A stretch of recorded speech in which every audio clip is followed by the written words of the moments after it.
My biological mother stood up at my wedding and gave a toast about the pride of watching a daughter grow. My aunt raised me. I watched her face for the entire speech, and it didn't move once. My name is Georgiana Ferris, 30. My mother, Colette, left when I was 7, not dramatically, just gradually. A few missed weeks that became months.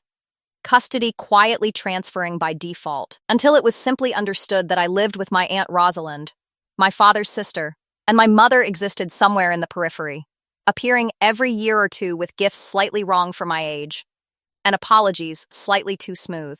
Rosalind raised me from 7 to 15, when my father remarried, and I moved back with him. But those 8 years made me. She was at every parent-teacher conference, every school play, every fever in the middle of the night. She taught me to drive.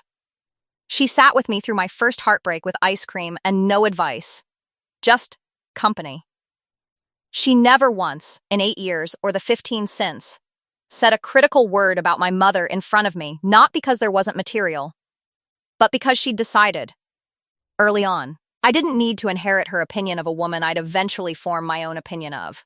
When I got engaged, I invited my mother the way you invite family you're not close to, but haven't fully closed the door on a card, a +1, a seat near the back. I did not ask her to speak. I hadn't planned on anyone speaking except my husband's brother, and my maid of honor, obviously Rosalind's daughter. My cousin B, essentially my sister. My mother asked the venue coordinator, apparently, if there was room for a few words from the mother of the bride. The coordinator, not knowing the actual shape of my family, added her to the list. I found out when she stood, mid-reception, glass in hand, and the room quieted the way it does for an unscheduled toast, assuming a happy surprise.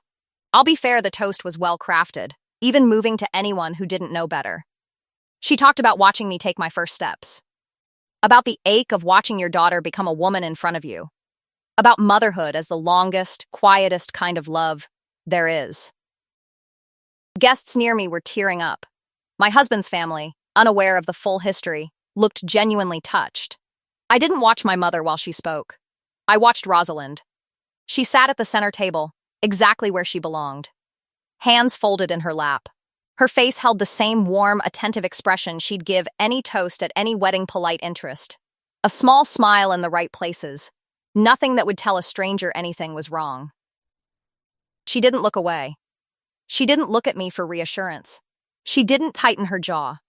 She sat through an entire speech about a mother's pride in watching her daughter grow, delivered by a woman who missed almost the entirety of that growing, while she herself, the one who'd actually done it, meal by meal, school night by school night, remained completely still.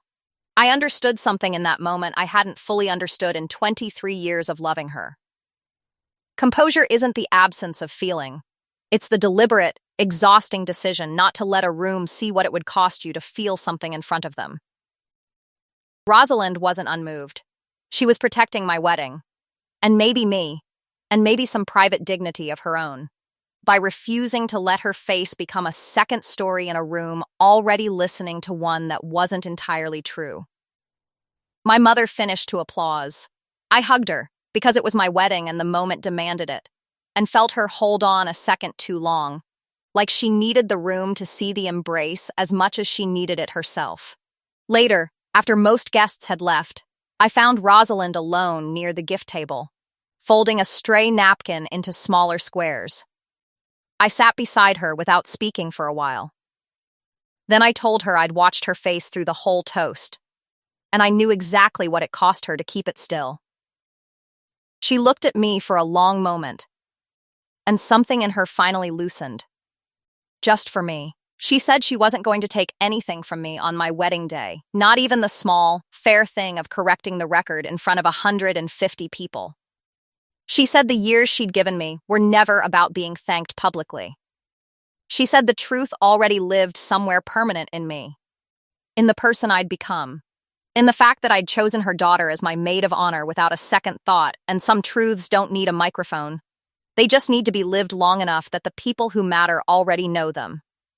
I told her the toast belonged to my mother, but the truth belonged to her. And I'd spent my whole wedding day finally seeing clearly which one I needed. She smiled, really smiled, for the first time all night, and told me to go find my husband before he thought I'd run off. I danced the last song of the night with Rosalind instead. Nobody had scheduled that. It was the only unscheduled thing all evening I actually meant.